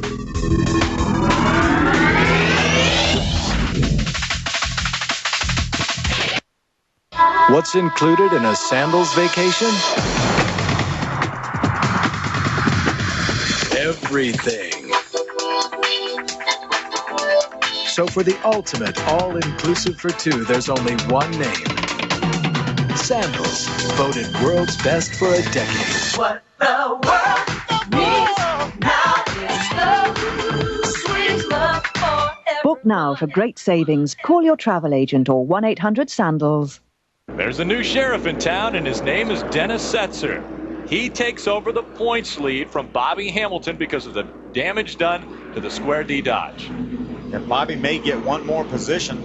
He may be able to get by Jack Sprague if Jack stays behind the wall. But Dennis Setzer has got one more spot he'd like to get to, and that would be 10 more points. Dennis Setzer would like to claim his 3rd victory at Martinsville Speedway, but he has to go by the number 2 Dodge of Jamie McMurray to accomplish that. That's not going to be a piece of cake. Jamie McMurray wants to join the list of drivers that have done the triple header. 1 in Nextel Cup, 1 in the NASCAR Busch Series, and 1 a Craftsman Truck Series race. Jamie desperately wants to get on that list. And now the 2 trucks have separated themselves from the lap traffic. Bobby Labonte in the 47 is 3rd, and that is a teammate to Dennis Setzer, so that could only help him. Problems in the backstretch. Terry Cook gets spun around and into the back of him. That is the 13 of Andy Houston. And he had such a great run going. Ran over us and wrecked us. That was his spotter for Keith. That was Keith Barnwell, the spotter for Terry Cook.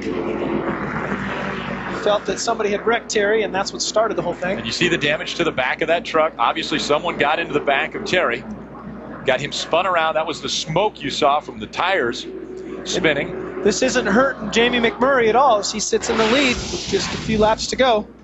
Take a look at this latest caution. The 6 truck of Matt Craftsman gets in the back of the 10 truck of Terry Cook, turns him around. Here comes Andy Houston, nowhere to go, smoke everywhere, runs in the back of Terry Cook. Tough break for both of those guys. They've had a great run going. Both of them were right knocking on the door of the top 10. Another look here. You see all the smoke. Drivers can see nothing. Bobby Hamilton Jr., the 59 truck, just trying to pick his way through there. You really are helpless at that point because you can't see anything. Your spotter's telling you where to go, but really your spotter can't see anything at that point either. Todd Bodine narrowly avoids Terry Cook as he gets by on the inside. Andy Houston, unfortunately, not quite so lucky. Riding along with Johnny Benson. We'll take another look. Johnny runs in the back of Robert Huffman. Whoa, whoa. Was that Bill Davis? That is spotting at its finest right there. Just stop, Johnny. Stop. Don't go high. Don't go low. Just whoa, whoa, whoa, whoa. That's spotting, and that's from his car owner right there, Bill Davis. So he was spotting not only for concern, but also because he didn't want his truck tore up. Inside of 15 laps to go right now. Jamie McMurray would love to see them spend about 10 more laps cleaning up this racetrack. At least. Because he knows Dennis Setzer has a great truck, but Jamie McMurray also has a good truck. So this could be a great battle right down to the wire. The track crew continuing to clean up any debris that has been left on the track. And just so you're aware, once we get inside of 10 laps to go, we will go single file line. Wendy? Terry Cook on that caution. The spotter for him is Keith Barnwell, his owner. He came over the radio and said, sorry, I was talking to Rick Corelli, the spotter on Matt Crafton's truck. So you take your eyes off for just one split second, and this is what can happen. The guys are on the right-hand side changing those tires. 4 tires and fuel is what they're going to do on the only right sides for Terry Cook. As he goes back out there, he was 7th when he wrecked. Well, those were the 2 trucks involved, the 6 of Matt Crafton and the 10 of Terry Cook. They may have been talking after that incident. Yeah, I'm sure it wasn't real friendly either. Some communication going on. Ray? Well, guys, I really, we got a lot to talk about in the next couple of weeks about teammates, but let me tell you about 46 and 47. If Dennis Setzer is able to move on Jamie McMurray and get his nose inside, they have told Bobby Labonte, get your bumper right on the back of the 47, because on the 46, we need you to come through with us to get a position. We need to take that position away from the 2 and insulate points here. Let's try to push everybody back as far as we can. Now, as we go to these next couple of races, the big question is, how many teams will each of these guys bring each week? That's what I wonder. You remember last year we went to Homestead, Ultra Motorsports brought 5 trucks. Will these teams start bringing more and more trucks to try to pad their points? Good shot. Danny Gill looking on. He wonders if his strategy worked, his 2 pit stop strategy worked. He got bit here last year by pitting 1 time. John Wood was able to get by him with a 2-stop strategy.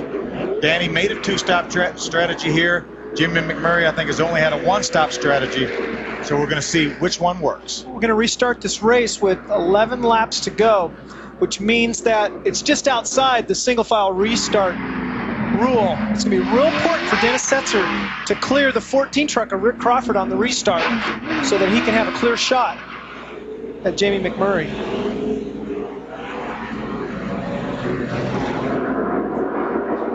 Randy Kaiser on pit road. Jamie McMurray leads the field to the green flag, and we're back underway with the Kroger 200. 10 laps of racing to go.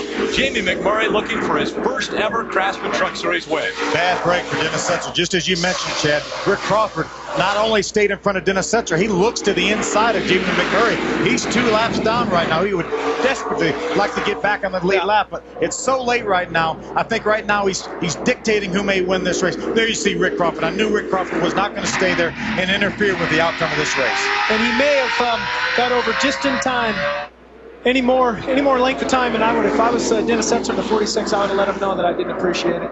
Yeah, Rick Crawford said, hey, let me give it one try here, see if I can get in front of Jamie McMurray and maybe drive away and get out of the way. He wasn't able to do that. He pulled over, let Dennis Setzer and all these other drivers race for the win. Bobby Hamilton in just 2 laps will take over the 26th position from Jack Sprague. That will give him 3 more points, which will separate first and second in the points by just 1 point, with Dennis Setzer out in front. Now, if Dennis Setzer is able to get by the 2 truck of Jamie McMurray, then he'll put a little bit more distance between himself and Bobby Hamilton. That would be a 15-point gain for Dennis Setzer because he has not led a lap, and he gets 10 extra points for winning over what he would get for second. 15 points for Dennis Setzer if he can get by Jamie McMurray. Big points for a team looking for their first ever championship in the NASCAR Craftsman Truck Series. But Jamie McMurray's looking for a win. That 2 truck has never gone a season in the Craftsman Truck Series without winning a race. And right now, Jamie McMurray wants to keep that trend going, winning a race. I wonder if they went down right now and talked to Jamie if he'd move over and let him win. I think not. I think right. How many times has somebody said, Chad, you're leading this race, but we got a guy behind you that really like to win. Could you? Yeah, and he's a nice guy. Do you think you could move out? He never did it for me, I'll tell you that. Well, will Dennis Setzer move him out of the way? That's the thing. If he can catch him, that's what he has to do. Just give him a nice little move, nice little bump. Don't want to spin him out, but just give him a nice little bump and get him out of the way. I'm not sure he's going to be able to catch him, though. Jamie McMurray's running great. He was the fastest truck on the racetrack that last lap. Todd Bodine holding on to 7, just in front of Carl Edwards, another truck that's involved in our championship battle. Carl Edwards currently 122 points out of the top spot, now being held by Dennis Setzer in the points lead.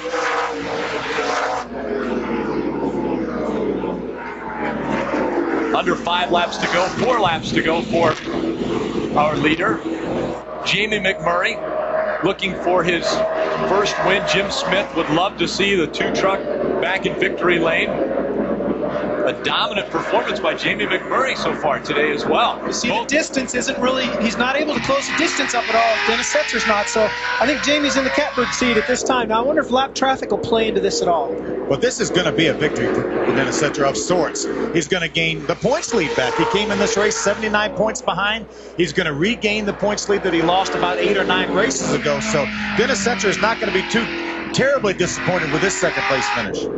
Coming by the start-finish line, the white flag flies. Jamie McMurray, just over a half a mile to go before he gets his first ever Craftsman Truck Series win. Ultra Motorsports has led 126 laps between Jamie McMurray and Ted Musgrave. Musgrave led 101 laps of this race, and Jamie McMurray wins the Kroger 200.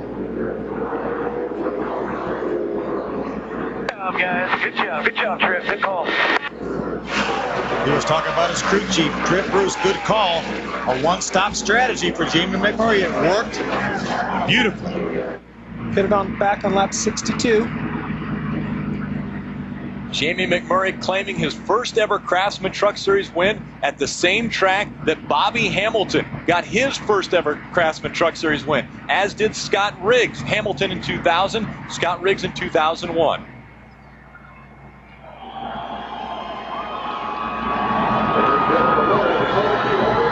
The crowd on their feet. Jamie McMurray stops the team ASC Park West Dodge on the start-finish line. Awesome job. And he will celebrate this win in just his 24th start in the NASCAR Craftsman Truck Series. Jamie McMurray's father coming out saying, congratulations, you've joined an elite group. We'll be back with more. Everybody has a project. For Chris Sheldon, it's the 151-foot Lady Liberty. For A.J. Foyt, it's a 750-horsepower V8 engine. For Bob Vila, it's a 180-year-old Federal-style home. And for Joe Eller, it's a birdhouse. Craftsman has the right tool for every project. America's #1 tool brand at America's Best. Series post-race show is presented by Craftsman. Let's go down to victory lane and Wendy Norris. Jamie McMurray climbs out of the 2 truck for his first ever Truck Series victory. Jamie Mack getting splashed by his team, the 33rd win for Ultra Motorsports, as he gets congratulated by owner Jim Smith. This is only his 3rd start in the Truck Series this year, his 24th career start. Jamie, you have now won in all 3 series. That's pretty cool. Yeah, very, very exciting. We knew we had a good truck last night, and Tripp and I had just a strategy to pit as soon as we could and just stay out. Tires just don't seem to fall off like they did in the past, so really good truck. Now, you were complaining that your pedal was a little squishy. Were you having any brake problems? Yeah, you know, through one of those runs, the pedal just kept going to the floor, and we struggled last night with brake problems. They changed all the master cylinders and everything, but just never, I don't know what happened. Just couldn't get the brakes quite right, but really good day. Team ASC, CarQuest gave me a good opportunity. Jim Smith, and I tell you, Jim just leaned his head in the truck and said one of his good friends, Mark Collins, passed away. So I'd like to dedicate this one to you, Mark. Now, at the beginning of the race, we mentioned that it might be only single groove racing. How was the groove out there during the race? You obviously were able to get through from the 18th starting spot. Yeah, I mean, we were fortunate. They wrecked a lot in front of us. And, you know, really to pass a guy, you kind of had to root him up out of the way. And it's not probably as good a racing as what we had in the past here at Martinsville. But I think in a year or two, just like anywhere else, it's going to get better. So tough to pass, but at the same time, you can if you need to. Jamie Mack with his first ever Truck Series victory. Let's check in with Ray Dunlap. Well, thank you, Wendy. It is Dennis Setzer's 15th second place finish, and I know you wanted another victory here at Martinsville, but guess what? You got the point lead. That's pretty good right there. You know, our little Silverado was pretty good all day. We just chased those guys from behind a couple of times. We had to come in and make an adjustment earlier. I started the race just a little bit off, and you know, Danny and these guys made some great stops, made some great adjustments. Jamie pitted much earlier than your last pit stop. Are you surprised he was able to hold you off with those old tires?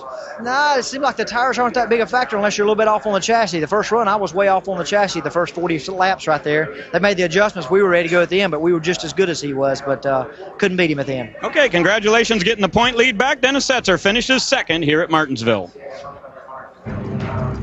As we talked earlier, Jamie McMurray joins the list of people that have won in all 3 major divisions of NASCAR. A great group of drivers there. See, Bobby Hamilton's on that list. Jimmy Spencer, Ken Schrader, Mark Martin, Greg Biffle, Kevin Harvick. Just 8 drivers in the history of NASCAR to win in all 3 series. Very impressive performance by Jamie McMurray. Speed Channel's coverage of the NASCAR Craftsman Truck Series post-race show is brought to you by Craftsman, the official tools of NASCAR and the NHRA.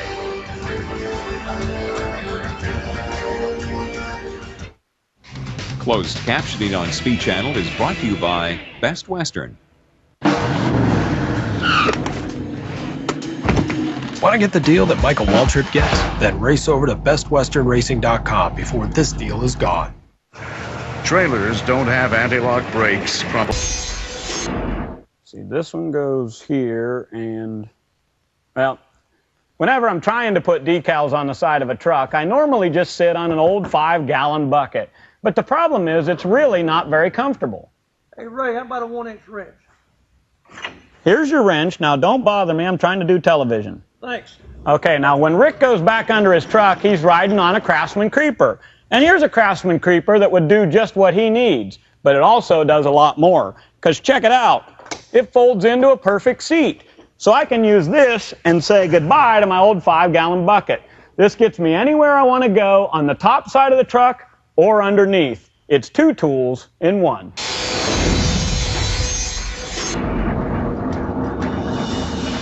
We take a look at the Ford top 10 point standings. Dennis Setzer reclaims the top position from Bobby Hamilton, but just by 1 point. Unbelievable. Now we've got 4 trucks inside of 122 points with 3 races to go.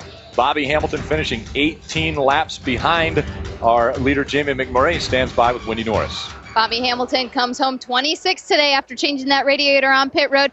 Bobby, you lost the points lead, but it's only by 1 point to Dennis Setzer. I knew it coming in here. This place, they've done a great job servicing it, but the speeds are almost too high to race. But, I mean, it was a heck of a race for the fans. But, you know, I've always said it's easier to be chased, you know. Now I've got to chase, and they got to worry about it. So we're going to win this thing. I mean, they're talking about firing their crew chief. I'm trying to hire him. They got all kinds of turmoil going over there. So Mirror Ted one's going to win it. They ain't got a chance. I guarantee you they're worried about Darlington and Homestead. Well, you hear it from Bobby Hamilton. All kinds of rumors and team swapping could be taking place. Rick? Bobby Hamilton's won at both Darlington and Homestead. That's why he mentions they're worried about Darlington and Homestead. Unofficial results, Jamie McMurray claiming his first ever Truck Series race. Great third place finish for Bobby Labonte in his second ever truck race, first time in 8 years in a truck. Also in this points battle, Ted Musgrave and Carl Edwards. Top 10 finishes for both of those drivers.